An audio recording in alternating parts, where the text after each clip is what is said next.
blow-off noise is just everything. Hey folks, welcome back to the Feroz Mode channel. Today we got to review a turbocharged NC1 Miata. Now this is a 2007 black touring, and we got to have some fun with the owner Dave, who let me take the keys to give it a proper drive. Now, some notable things, of course, it comes with a Dynotronics 2.0 turbo kit and is making around 240 wheel horsepower. The power to weight on this guy is nuts. You get to really experience and feel the power of the NC chassis and everything together. So I'm going to put all the main mods down into the description below so you guys can read it, as it's quite a long list. We're going to hop in to the driver's seat and give this guy a proper review. Let's do it.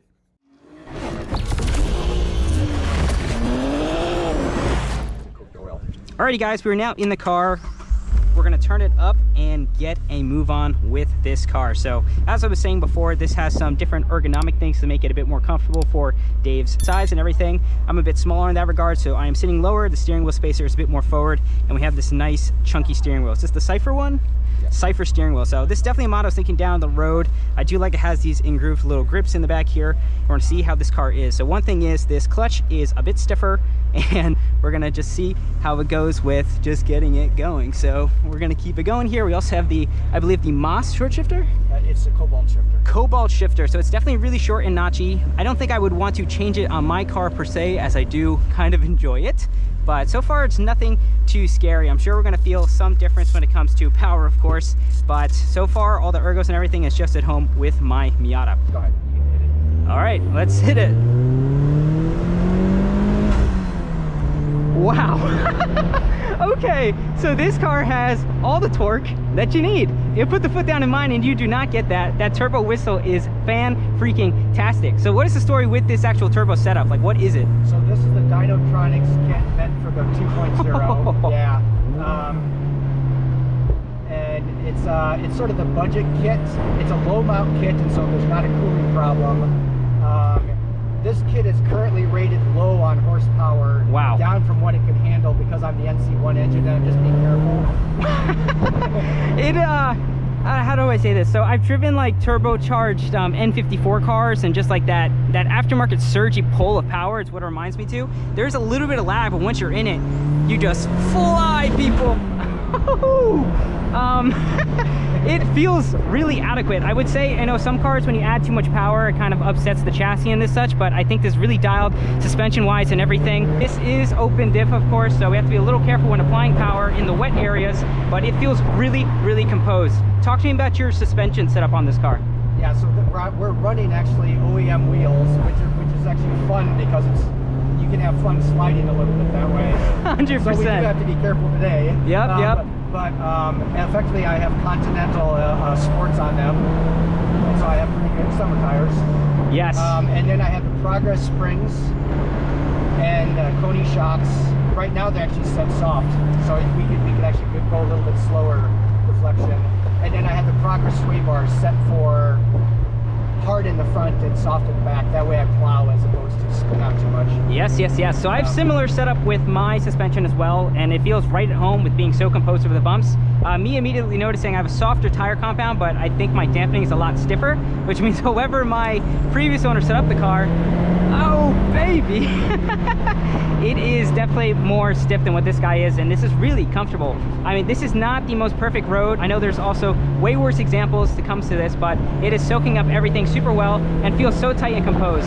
I know a lot of it is also due to this tire compound. I have an all season. This is more of a dedicated summer 300 tread wear, so I can immediately feel these sidewalls are way more firm, way more responsive, and giving me that feedback, and this car is really, really dialed.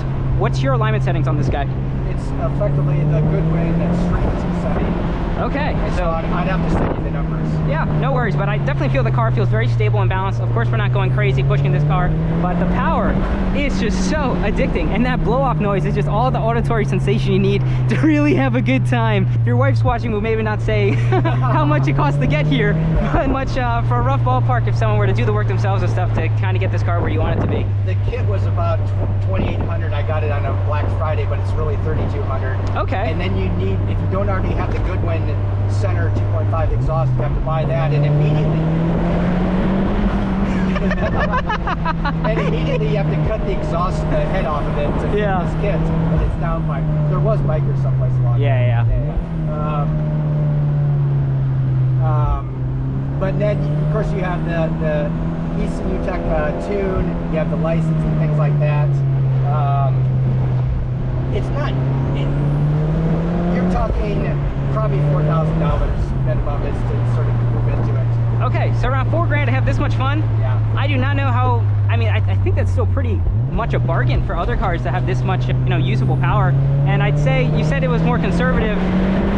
So this is definitely a, I mean, I don't know how you could use any more power than this. Yeah. I mean, everyone could chase numbers and stuff, but it's really just having the right amount of power. I've always said with this car, having an extra, you know, 40 horsepower really do a long thing, a change. I'm more of an all-motor guy when it comes to these cars, but I definitely see the appeal and zeal when it comes to these going ways of force induction. Do you know if they have supercharger kits also for these cars? The NC doesn't really have a current supercharger. I would have considered a supercharger just because of the simplicity of the design and 100%, the independent oil system. Because I'm completely burning out my oil. This NC1s do not have an oil cooler. Oh, that's not good. So I'm constantly having to worry about the oil temperature. But like I said, this kit is currently set at about 240 at the wheels, and some, let's say 280 or so at the engine. I don't really know. Because I'm only road dynoing, virtual dynoing it. Yeah.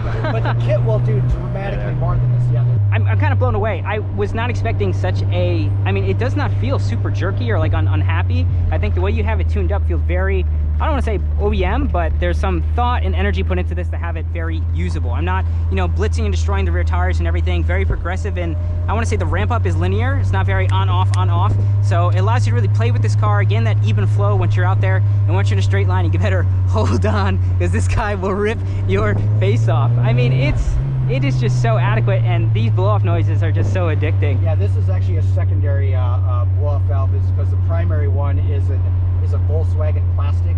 Okay. And I've gone through 3 of those. They last Explode about a year and a half. or disintegrate? They just start oiling up and getting garbage in them. I see. And so actually now I'm on a metal valve that I can replace, and so that's why we're getting the pleasant noises today. Awesome.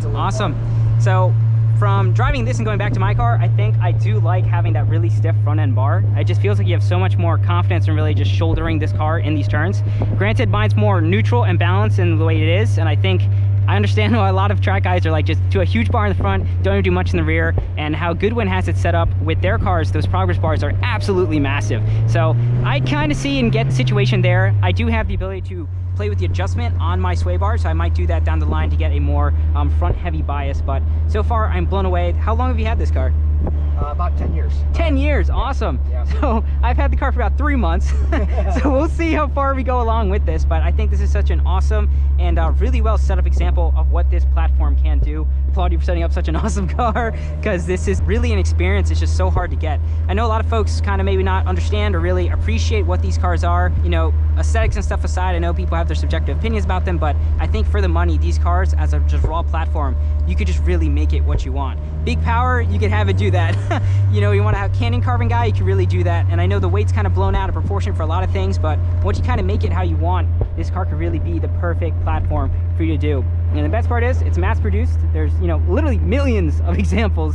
And as long as you're not rusty, I think everything is just so easy to work on. Did you do the install of the kit on yourself, or you went to a shop? Yeah, so not saying all cars are impossible to work on, but this guy just makes sense. There's just some things that take for granted working on platforms. There's so much forum feedbacks, stuff online, and I've just come to appreciate so much with this chassis being all Miatas. So we always know it's the answer. Now, this is an even better answer for folks who want to have turbos in their lives, but I'm just so freaking blown away. So we're gonna go around and then do another rip and see what we can do with more just quiet noises of driving.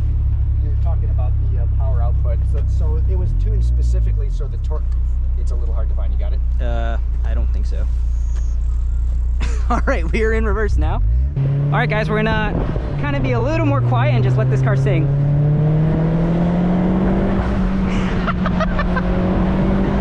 The blow-off noise is just everything. It is absolutely everything. So yeah, you were talking about the power. What is this guy actually pushing? By virtual dyno at the wheels, I'm about 240. 240, okay, so yeah, I was misspeaking. As opposed to like 130 stock. Holy smokes, guys, holy smokes. I don't even want to know where we're going with that, but... And the torque curve was purposely set to be pretty flat. Yes. Yeah. So it comes on pretty fast, and then I'm holding back the top end because I don't want to overdo it. Yep. That's what I'm saying, just so balanced. You really can play with it. I mean, the throttle and everything is still pretty linear. I really like the pops I get. Even my car has that, but such a well set up car. Rev matches are just as simple and easy as I remember with my car. Throttle response is not too inhibited. With these being throttle by wire, you get to play with it a lot. So there is some lag as you're going through the gears. I mean, we're not going to get that immediate response when it comes to a natural aspirated motor, but this is such a different, unique experience, and you can really get to play with this car in different ways. You're putting a different bracket with other cars now that you can play with when it comes to power. You're not completely helpless in the straights. I know these cars make up so much speed in the braking and turns, but now we're in the conversation of messing with some way more higher horsepower cars. If you do horsepower to weight ratio, I'm pretty close to the new Supra. Yeah. I mean, it kind of reminds me of that big signal turbo. That's the B58 in that ways. I mean, of course, inline 4, inline 6, but when it comes to power and experience, it doesn't feel extremely foreign, which I give it as a compliment when it comes to this car. So this is just such an extreme blast. We're gonna go back and compare it with my NC NA car, and I'm gonna be in tears with missing all this power, but it's just so well balanced. I mean, I pride myself in hopping into cars and kind of getting acquainted with them pretty quickly, but this guy, I mean, just feels right at home with how everything is set up. And like I said, just huge, great job in getting this car being so awesome. So any other things you want to talk about with this car? Things, tips, tricks for other viewers who possibly want to turbo their cars? Yeah, I mean, it also has a lightweight flywheel too, and so I don't know if you can tell on the rev match. Yeah, that's probably what's helping me a lot, actually. Yeah. And this is currently the competition clutch. This is the third clutch I've had in the car. The OEM did not tolerate it. You can feel by the pedal. Yeah, it is a very stiff pedal, but not too like jerky or grabby. Kind of just reminds me of a heavier OEM pedal. Yep. So and this is not ACT. This is not FX350. I had the FX350. Blew up. And it only lasted 11,000 miles, and that was jerky. When it got hot, it was very juddy. Yeah, we don't want that. No, so this clutch is no problem. Oh man, you do not get that with a natural aspirated Miata. Just the ability to power out and everything. Yes. I must say though, you being LSD limited, it is not that bad. These cars do such a good job with just clawing out and finding the power. Yeah, if you get about 5,500 and it's a little bit wet out, the back end will just disappear. I'm sure. So you do have to respect it now. I mean, you kind of take for granted with having no power, you can just pretty much be flat anywhere, and even if it does go out, it's like a little, whoa, this guy, gotta respect it now. So another level of, I think, driver skill now, because you get to actually you have a way higher limit when it comes to performance and driving. So I don't know, I'm just so blown away. When it comes to this steering wheel, I think it's really nice how chunky it is, fits it in, reminds me of my M3s. But oh man, it's like, it's everything. It is everything. Now, if turbos are your thing, turbos are your world, I mean, this is, I don't have to convince you otherwise, but I definitely want to try maybe a motor swap version, a 2.5 or 2.5 turbo, or maybe even a K-swap for other motor swaps, but not to discount on the MCR. It has its place at its price point and everything, super fun, but this is a whole new level now of Miata, and I'm jumping into this world of other cars, so I'm lost for words, man. I'm lost for words.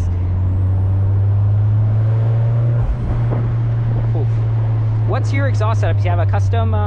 It's a Roadster Sport 2 on the back end. That was one of the first modifications, and that's why we're getting the pops. Yeah. And then the kit is designed to go with the Goodwin 2.5, though I do have the 5-inch cat in it as opposed to the 4, just because I wanted a little bit more top end. Yeah, that top end pull is just so addicting. Yeah. It just really, like, I don't know, the sensation of speed.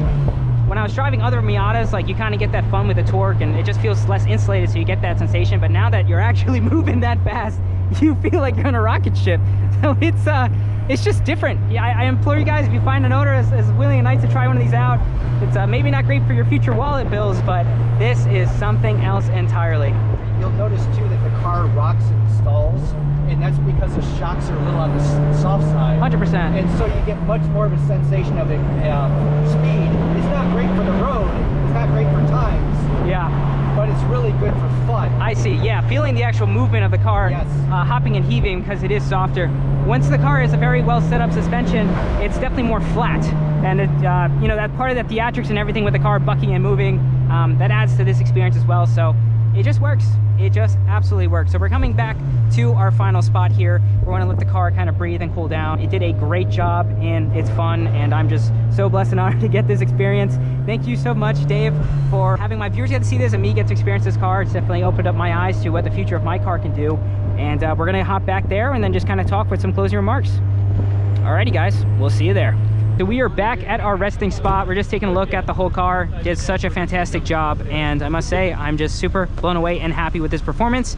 If you guys enjoyed this content or want your car reviewed or compared to, please don't forget to like, comment, subscribe, and hit me up on my Instagram. Dave, do you have any socials or stuff you want the viewers to find you at? Nope. Incognito, we like it. So